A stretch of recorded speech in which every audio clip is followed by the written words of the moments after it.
to thank the sponsor for today, Timeline. As always, we thank CHU, our platinum sponsors, but today is sponsored by Timeline.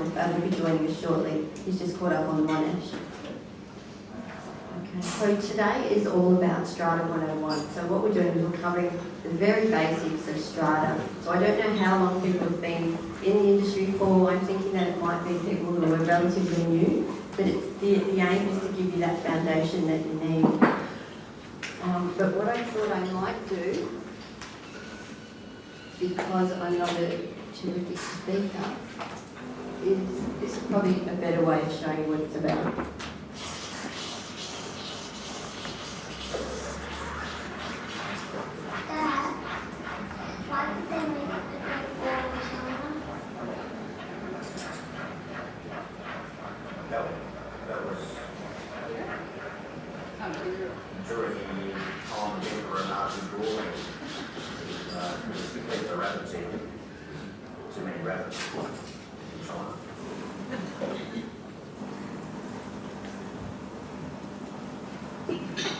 Okay, now Daniel will do his talk on China.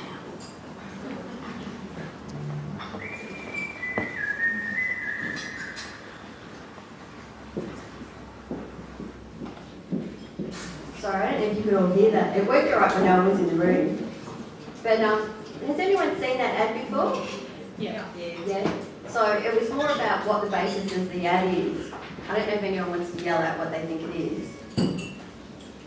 Probably not too early. I have got chocolates. If anybody wants to give it a go. No. Well, the idea is that it's about the dad, if you didn't hear it, and the dad's giving the child some advice when he asks the historical question, but he makes it up.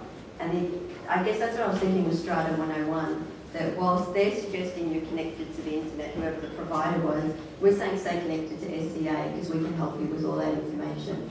So the idea is that we normally do things because it's the way we've been taught to do it, or it's the way it's always been done. And so today is about getting you comfortable with working with the legislation and knowing where your obligations come from as a strata manager and on behalf of your OCs, so that you can actually then, when you get a situation, we all know that you have a situation, you have the same situation in different properties, but it can play out differently. So the idea is rather than having to turn to someone to say, what do we do and how do we do it, you can actually feel comfortable going with the legislation, going whichever legislation it is, picking it up and getting an idea of where you've got to go and what you've got to look for.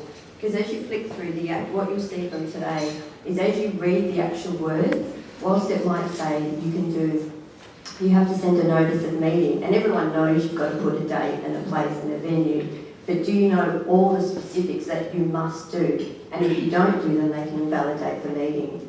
So we all attach the proxies as a good thing to do. We know we have to, but it has to have that statement in there that you have the right to appoint a proxy. If you don't, the moment it gets litigious, it can invalidate whatever decisions have been made at that meeting. So today is all about the importance of understanding where the obligations come from and having that fundamental knowledge.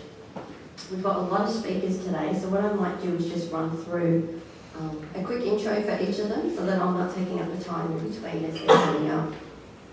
First up, we'll have Carol Anderson. Carol's the National Education Officer at SCA.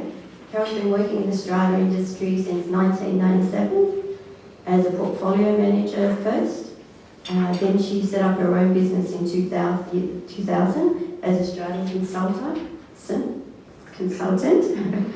And she trained the original certificate in property services. She's now taken on the role of the National Education Officer at SCA, and she's been delivering the 8100, so many of you might know her through that. And they're delivering it throughout Australia and New Zealand, so that's brilliant. She's also involved in the ongoing development of the new Certificate 4, which we've been lucky enough to get tailored once again, specifically for the strata community management sector, and no longer just for property services. She's a member of the National Education Board Advisory.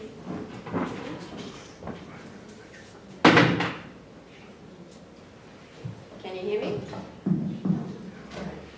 Okay, she's a member of the National Education Board Advisory Group, and so too is Julie. We'll speak about soon. Then we have David Free from LFS Legal. David is the principal of LFS Legal, and he acts for a lot of Strata management companies in Victoria in all aspects of development and subdivision. He's a member of the Law Institute of Victoria. He's also a member of SCA Victoria and New South Wales. He's a regular presenter at conferences and has a high-profile sponsor of Strata Community.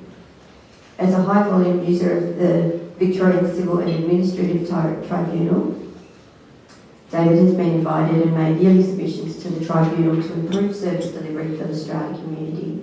And he has over 15 years' experience working exclusively in Strata law and supporting Strata communities. So as you're finding out, we've got a wealth of knowledge here today. So we've also got another lawyer, Jenny Wang from Berrigan Bay Lawyers. Jenny heads up the Property and Development Practice Group at Berrigan Bay Lawyers, where she specialises in strata law and residential development, helping clients ranging from owners, corporations and their members to OC managers and developers. Jenny's expertise is widely recognised. She's been a guest lecturer at Melbourne University on residential construction law, and she regularly conducts seminars in strata law for OC managers. She's also been called upon to address wider audiences like the national conferences on urban water management. Jen's been a regular contributor to both the SCA Vic newsletter and Strata Life, which was an SCA publication. And we can thank her for the SCA Vic practice guideline on debt recovery. And you're going to hear a lot about our practice guidelines today, so if you're not using them, they're great tools to be able to walk away with. I've got some examples here if during the break you want to come up and familiarise yourself with some of them. We've also going to hear from Anthony Villani from Longitude Insurance. And Anthony has spent 30 years working in the insurance industry for insurers, underwriting agencies and insurance brokers. This has included a variety of roles such as underwriting management, relationship and business development. So risk pricing, product development, reinsurance claims and customer service. Outside of insurance, Anthony is a dad. He's got one child, 3.5 years, he said, and he's a husband to one wife. And he enjoys music, and a few times Richmond actually wins. Okay, we'll also hear from Julie. Now, Julie is many things. She's a member of SCA Vic for 14 years. She's currently a fellow Strata manager, so that's in our accreditation program, which is the highest you can reach. She's contributed invaluably to SCA Vic on its council. For those of you who don't know, SCA Vic, the way we run is that, as I said, there's 3 of us in the secretariat, and then we have a council who pretty much makes all the decisions and approves everything we do. And they're volunteers who have nominated, so they're managers and people who work in the, like suppliers and things like that as well. So that's basically how the fundamentals work for us. So she's helped SCA Council grow, promote and develop SCA itself. For the last 3 years, she's been on the National Education Subcommittee, developing the A100 course, which was fundamental in bringing it here to Australia. And she was also the 2014 Award for Excellence Service to Industry. I don't think we've had one since, because nobody actually reaches the same path. So you will see Julie's name pop up a lot, and that's because we call on her a lot, not because she wants to. She does manage owners corporations, from small to residential complexes to very large-scale multiple owners corporations. Mixed-use properties, as well as being a ACE Body Corporate Managers National Trainer. She has over 20 years' experience in the building construction industry, and she also has a lot of other interests, which you can't believe that she can fit all in.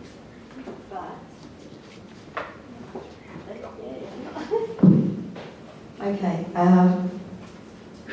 such as being a Girl Guide leader for the 5th Brighton Girl Guides, tennis, bike riding and sailing.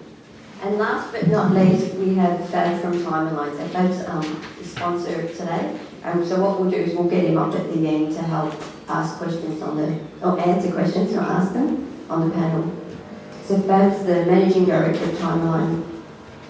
He's worked in the OC industry for 25 years and specialises exclusively in the OC industry, working for multiple OC management firms and major OC insurers. He's well versed and experienced in all facets of OC building maintenance and insurance works. and specialises in managing a wide variety of OC building matters, ranging from the comprehensive diagnosis of building defects issues through to processing of major claims. Now, the reason why I focused on all that is because I really want you to understand the wealth of knowledge that's in the room, and that it's not just people getting up here reading off slides, even though you've got copies of them and they're very heavily populated with text. And the reason for that is so that you can make your note, but most of the content is in your legislation as well. But the idea of the note taking is so that you can make your notes that you need to, flag what you need to while they're talking to the points, and then go back and make whatever notes you need to and references you need to in your legislation itself. Now, as I said, you've got your evaluation forms. What I might get you to do is put your name on them. If you come up with questions on the way, jot them down on the back. What we'll do is, because there's so much to get through, we'll hold off to questions to the very end, if we can. So write your questions down so you don't forget what they are. And the other thing that will help us with is if we don't get to the answers and you've got your name on them, we can try and get back to you after the event and support you in any way that we can.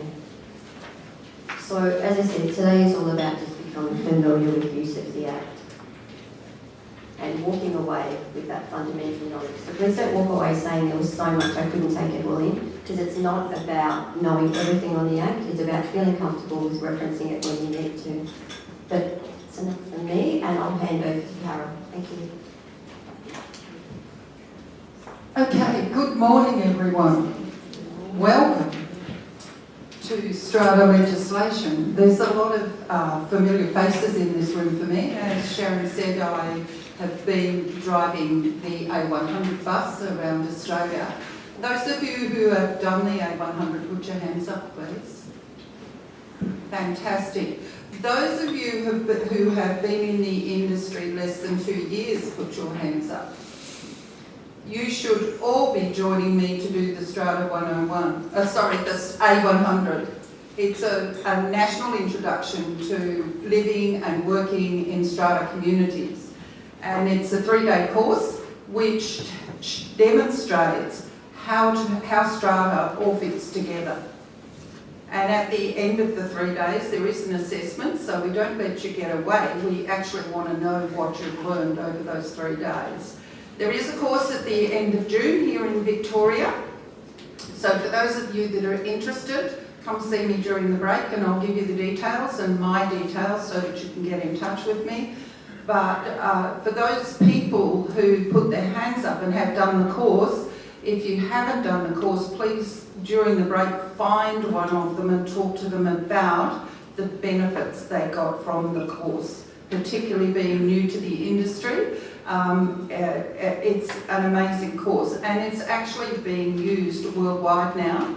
As Sharon said, Julie was the instigator in bringing it from America. It's known as the M100 in America. It's been contextualised to the A100 in Australia. It's been recontextualised to the NZ100 for New Zealand, and we've delivered it in New Zealand already once this year, and we're going back in July to deliver it 2 more times in New Zealand. It's so popular. It's been, it's being used in Dubai, South Africa, and our next port of call is Singapore.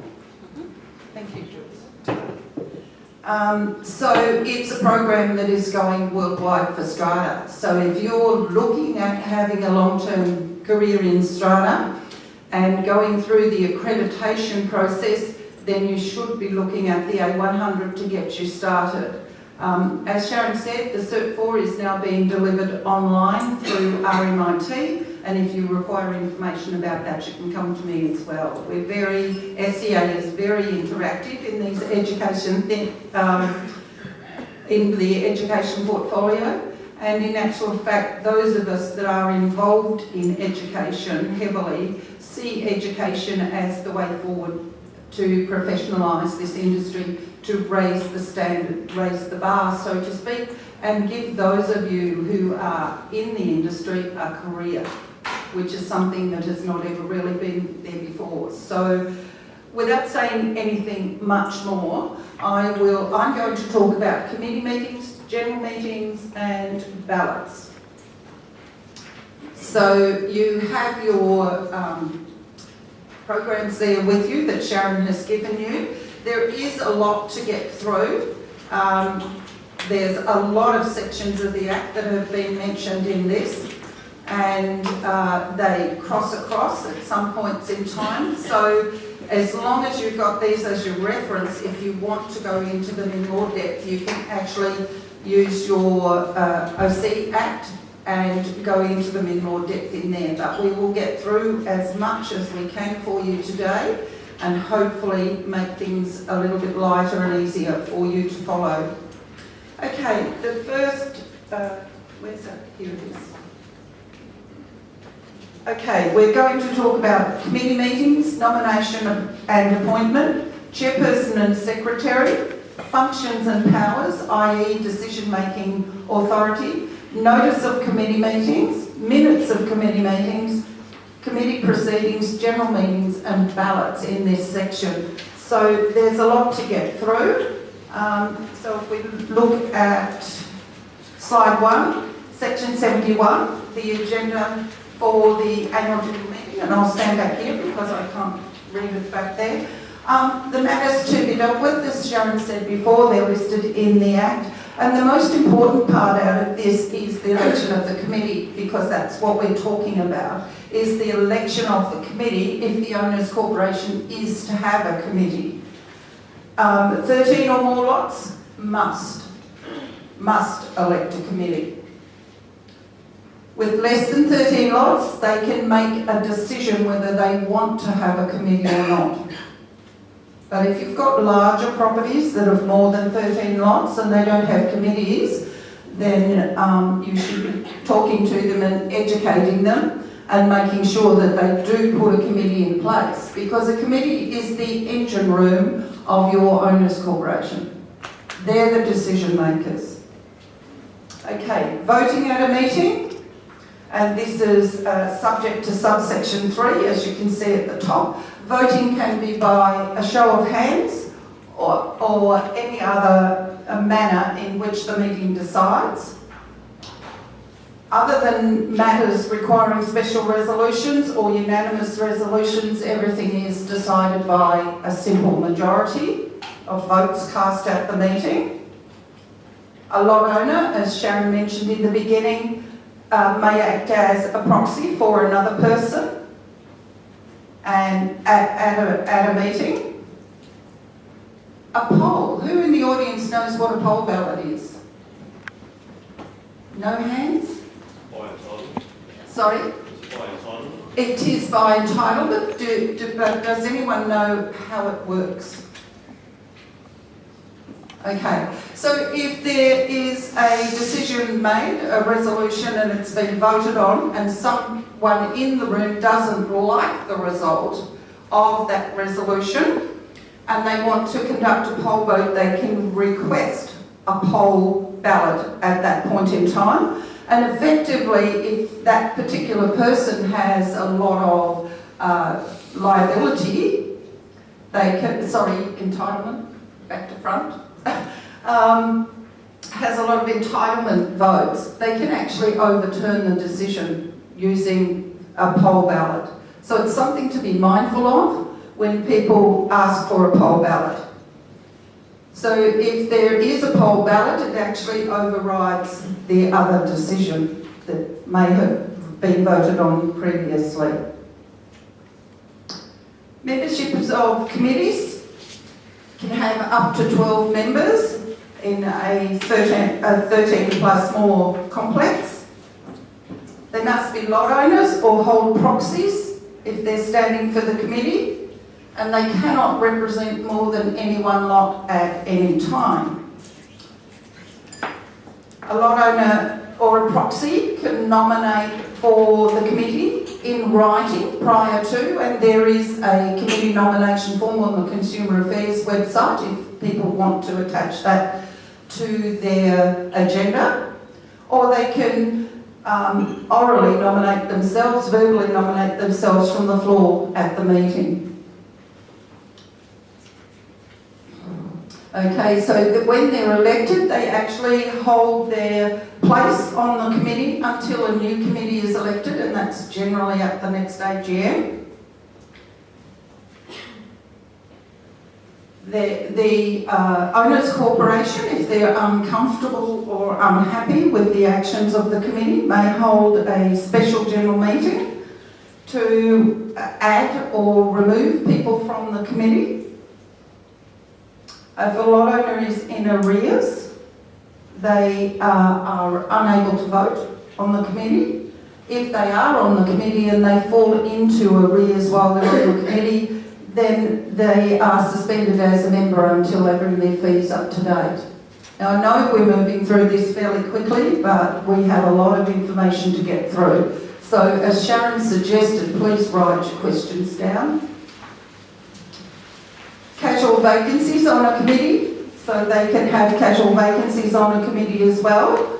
And they can co-opt a lot owner, that's anyone else within the complex, to act on the committee. But that person is only co-opted, they're not elected. If they wish to stay on the committee, they would be elected at the next annual general meeting. But in the interim, they are only a co-opted member of the committee.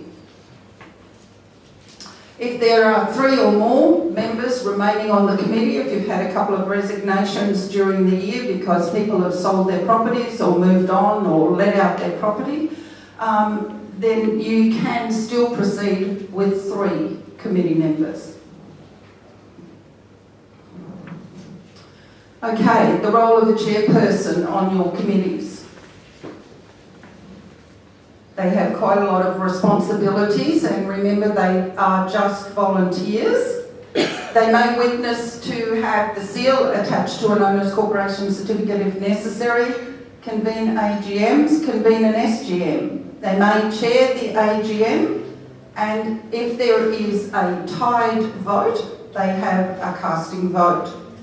And if the secretary was not available, if a property has been terminated and the secretary is not available, then the chairperson is eligible to collect all the books, records and everything else from the previous manager. And they are the point of liaison with the owners corporation manager. Very important role, the chairperson.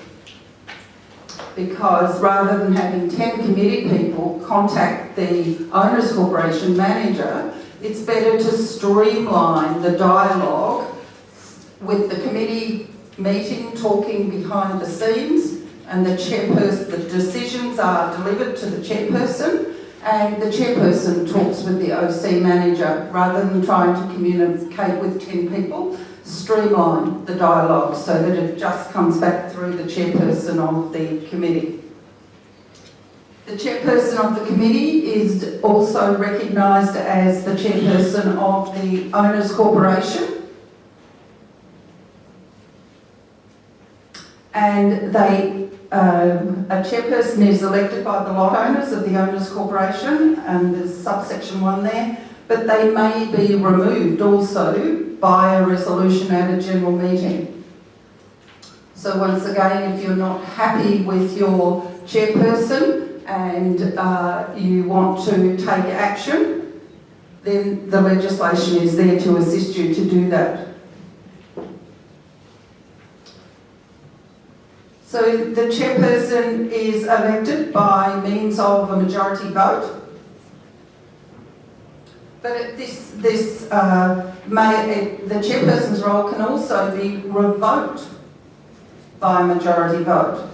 Now, if their role of chair is revoked, it doesn't necessarily mean that they are off the committee. They're not. They can still remain on the committee as an active committee person.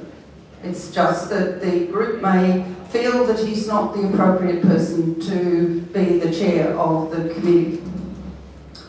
The members of the committee, if the official chair is away, the members of the committee can actually appoint an acting chairperson to act in that role while the committee chairperson is away.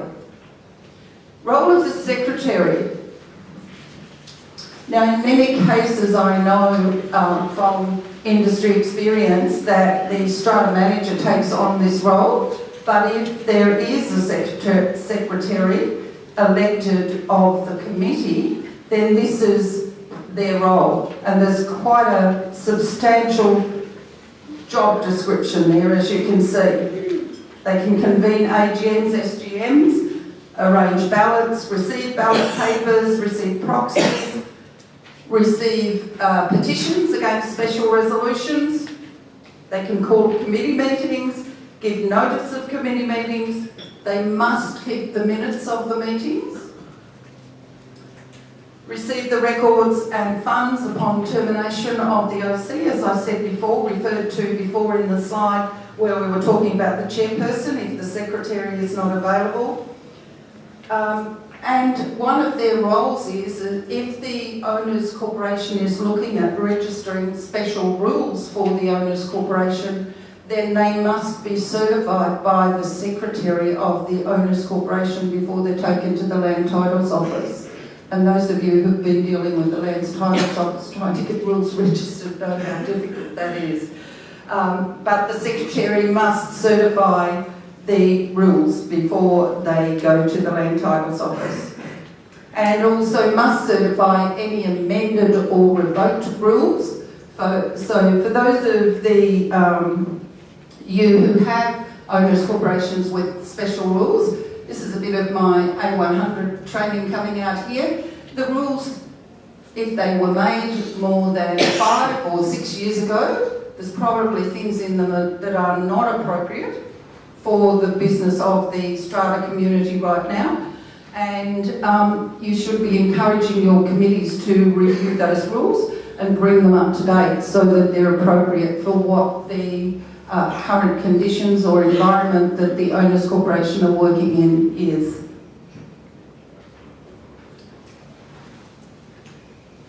If an Owners Corporation doesn't have a committee, they can elect a member to be a secretary of the Owners Corporation. Otherwise, in some cases with lots of small properties, I know that the Owners Corporation manager generally carries out the secretarial tasks. Same role with the secretary. If the committee wishes to revoke their position, they can do so, but they still remain on the committee. If any time the secretary is absent, under the Act, their role may be carried out by the chairperson of the Owners Corporation or the manager of the Owners Corporation. So you can see that the roles of the chairperson and the secretary of your committees are really, really important roles. And as people within the industry, it's our job to make sure that they understand their roles. And just diverting again, there is a committee training program in the background that Julie and myself and a few others have been working on that we hope to release to the industry shortly. So that's a bit of PR for that, but they are very important roles, as you can see. And you need to be able to build strong working relationships with these people. Secretary of the committee continues on. The members of the committee must appoint a member of the committee or the manager. We've just said that. The appointment of the secretary of the committee, once again, majority vote or may be revoked by majority vote. And I've already covered that before. Functions and powers. Now this is a very important part of your legislation. So under section 11, and I'll read this out verbatim, powers and functions that require a unanimous resolution, a special resolution, or a resolution at a general meeting of the Owners Corporation cannot be delegated under section 11. So that is the other side of the delegation. They are things that you actually cannot do. Duties of committees and subcommittees. They must all act honestly and in good faith in the performance of his or her functions. And I'm sure that you've all had somebody get on your committee who's got a vested interest and wants to do things just for themselves, but their duty is to act honestly and in good faith and exercise due care and diligence in their role. And they must not make improper use of his or her position as a member to gain directly or indirectly. So that's really important as well. And your committee members would not necessarily know this unless you sit with them and chat with them. And it's a good idea that you have a welcome pack or some form of educating your new committee members when they come on board, because they are just like you when you first stepped into your role as an OC manager. They have no idea what they're expected to do or what their job description is. So as portfolio managers, it's your job to make sure that they understand what their role is.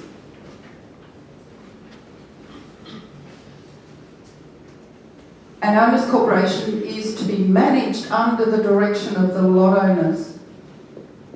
So the portfolio manager is not the train driver, the lot owners are the train driver.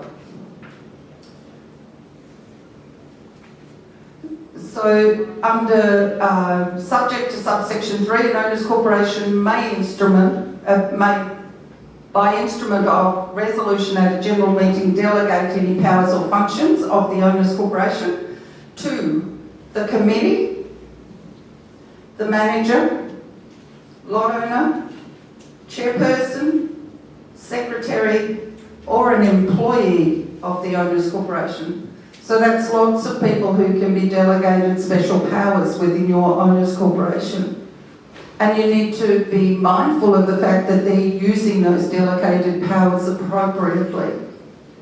And if they're not, you may need to have a quiet chat with them if you think that they're stepping outside of the bounds.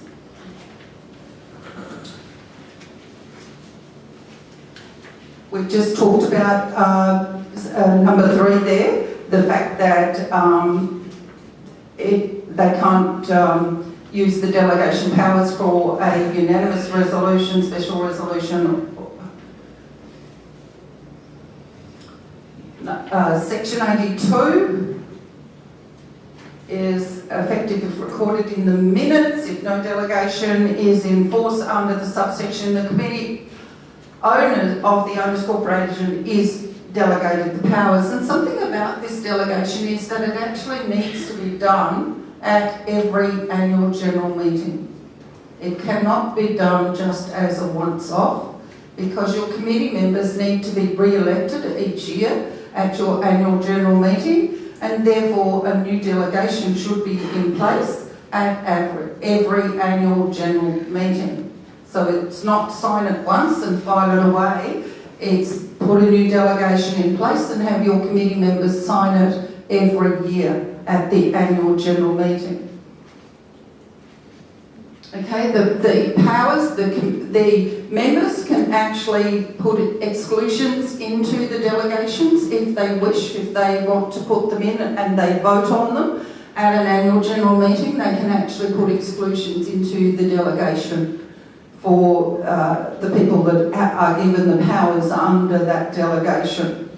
This is very wordy, as we've said, and there's lots of references to other sections here, so you'll be flicking back and forth through your legislation when you take your notes back to your office to look at it.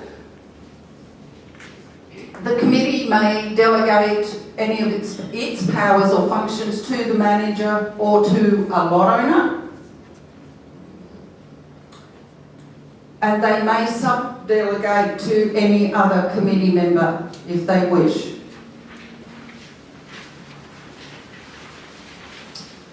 Decisions at a committee meeting can be made via ballot. So we're looking at ballots. A ballot held by a committee must be held in accordance with the section. So you need to note the timeframes, etc. for your ballots. And in Victoria, we can actually do electronic transactions for Victoria to carry out ballots. So you can use emails if you wish, as long as the documentation that clearly defines what the ballot is about and that there is documentation accompanying the ballot so that the owners make an informed decision. It must set out a date, not being less than 14 days after the date the document was initiated, so you must give them 14 clear days to vote on this. And sometimes if you get people vote very early in the ballot, and they're generally only passed by a majority, if there is not an opportunity for it to be voted against, that's the only time you could close the ballot early, is that it's simply not possible for the decision that has been made by the number of ballots that you've already received to be overturned. You may close the ballot early. How can a meeting be called? We've covered this very quickly before. Chairperson, Secretary, resolution of the Owners Corporation, resolution of the committee, the manager of the Owners Corporation, a delegate of the Owners Corporation, and once again this refers back to subsection 11 for the power to delegate. Notice of meetings. The Secretary must give the notice of a committee meeting to the committee members. The notice must be given at least 3 business days, or as determined by the Owners Corporation. The Owners Corporation may decide that they want 7 days notice, but the legislation says you can do it within 3 days if you wish.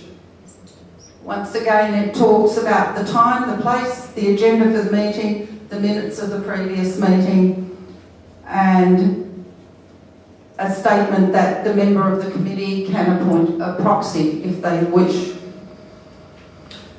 The committee must keep minutes of their meetings, and the Secretary, as we said before, is the person responsible for that. So all of the following, A, B, C, D, E, must be in the minutes of the meeting. And members of the Owners Corporation may inspect the minutes. They don't necessarily have to be delivered to all of the lot owners. Lot owners can request copies of your committee meetings, and generally a manager would send them out via email. But unless the Owners Corporation votes for all lot owners to have copies of the minutes of the committee meetings, then generally they just go to the committee. Quorum, it's similar to the annual general meeting, so it's at least half of the committee members. A resolution can be made by ballot, show of hands, or another prescribed manner. And each member is entitled to 1 vote. A person who is on a telephone these days is also counted as being in attendance at the meeting. So if you're holding your meetings by teleconference, then those people are actually counted as being present. A person co-opted, and we talked about co-opted members before, to assist the committee is not entitled to vote. Not entitled to vote if you're only a co-opted member. They are not an elected member, if you remember what we said before. Okay? If there's not a quorum, the committee can make interim decisions, and the minutes of the meeting, if they're interim, they need to be ratified at the next meeting at which a quorum is present, or by ballot under section 111, or in accordance with the rules, if the Owners Corporation has a set of rules that act as bylaws. The committee resolutions are generally perceived as the resolutions of the Owners Corporations. As I said before, the committee is the engine room of your Owners Corporations. They are the decision makers, and in the event of equal voting, then the chairperson has a casting vote in that situation. Once again, this covers off the teleconferencing, and the committee may regulate its own proceedings. So the committee may draft up a committee policy for all committee members. Resolutions are considered to be the resolutions of the owners' corporations, as I said before. Now, this is something that is really important for your committee members to understand, and I'm sure it'll be covered later in the day when we get to insurance, and even Jenny may talk about this at somewhere in, because a lot of these sections relate back to one another. Immunity of committee members. A member of a committee or subcommittee is not personally liable for anything done or omitted to be done in good faith.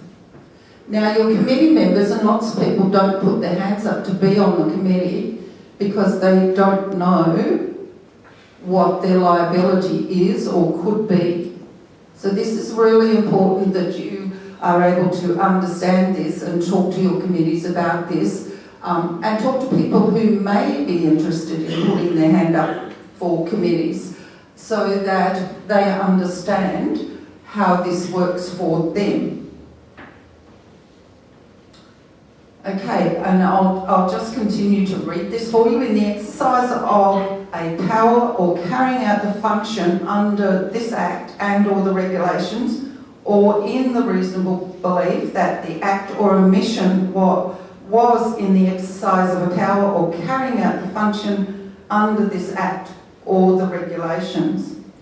Any liability resulting from an act or omission that but for subsection 1, which is up the top, would attach to a person, attaches instead to the owners' corporation.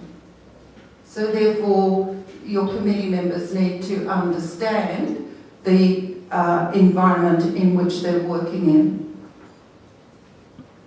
And the committee must provide a report on its activities or any subcommittees to the annual general meeting. And it's generally, the committee report is generally attached to the agenda and goes out with the agenda. General meetings are grouped into 3 categories. We've had the first annual general meeting, previously known as an inaugural meeting. This is the one that most portfolio managers would have with their developers because it's generally a brand new property at this point. Annual general meeting every 15 months or so, and special general meetings for particular items that your owners corporation wants to discuss. Okay, first AGM. How am I going time-wise, Jill? Gee, I need to scoot. Okay, I need to work harder, so we'll just try and get through these as quickly as possible. And all of the sections are listed there on your handouts. So this is the first annual general meeting must be held within 6 months of the registration of the plan. Okay, that's the most important information from that slide. An owners corporation must have an annual general meeting if it receives or pays out money in any financial year. So for those, if you know of any self-managed properties out there where they transact financial transactions, they really should be having an AGM if they don't. And the time between meetings must not exceed 15 months.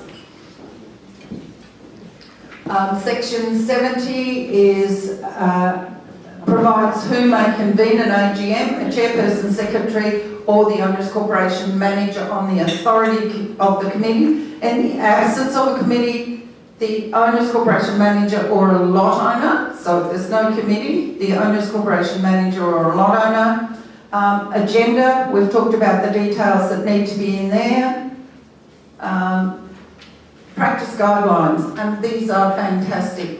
If you are a member of SCA, you need to get onto the SCA website, the SCA Vic website, and have a look at these practice guidelines. There's some wealth of information in there, and there's also a checklist for your AGMs so that you know what you should have in all of your paperwork when you send it out. There's frequently asked questions, so the common questions are there, all with their answers. And there's also a practice guideline for the Victorian contract of appointment as well. Special general meeting, what is it? It's a meeting of the owners corporation other than a annual general meeting, and can be called by chairperson, secretary, owners corporation manager on the authority of the committee, or in the absence of the committee, a lot owner or OCM if nominated by lot owners whose total lot entitlements is at 25% of the total lot entitlements. Now that's really, really important. You need to understand what the requirement is for the calling of a special general meeting if there is no committee or chairperson to do that. The agenda must be set out with what the matters that are to be dealt with in this special general meeting, and generally in a special general meeting you're only dealing with one matter. It's to cover off a particular matter that the owners corporation wishes to cover off, and it's not appropriate to be doing it at the annual general meeting. That's what a special general meeting is for. Same thing provides, the notice period, etc. The agenda is all the same. Quorum is 50% or total votes or 50% of the total lot entitlement. Section 78 takes you through how a meeting may proceed without a quorum and what must be done, i.e. interim resolutions and the 28-day wait period for those resolutions that become the actual resolutions of the Owners Corporation on the 29th day, unless there is a protest, and the protest needs to be by 25% or more of the lot owners or entitlement.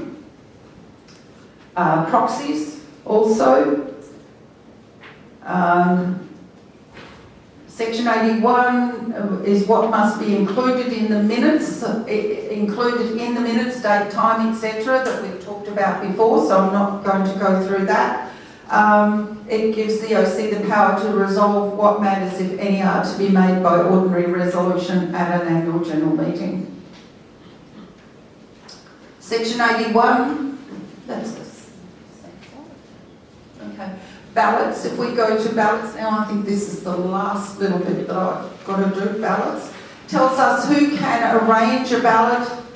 Once again, your chairperson, secretary, owners corporation manager on the authority of the committee. So the owners corporation manager actually takes their instructions from the committee, or in the absence of a committee, a lot owner. Or the owners corporation manager if nominated by lot owners whose lot entitlement is at least 25%. This all sounds very complex, but once you sit and think about it for a while, it makes good sense. Section 84 confirms that a ballot may be conducted by post, telephone, facsimile, via the internet or any other electronic communication. Section 85 clarifies that a ballot must be given in writing. As I said before, it needs to be clear, and if it's to be given electronically, you need to send a substantial amount of information with it so that the people you're asking to vote know exactly what you're asking them to vote on.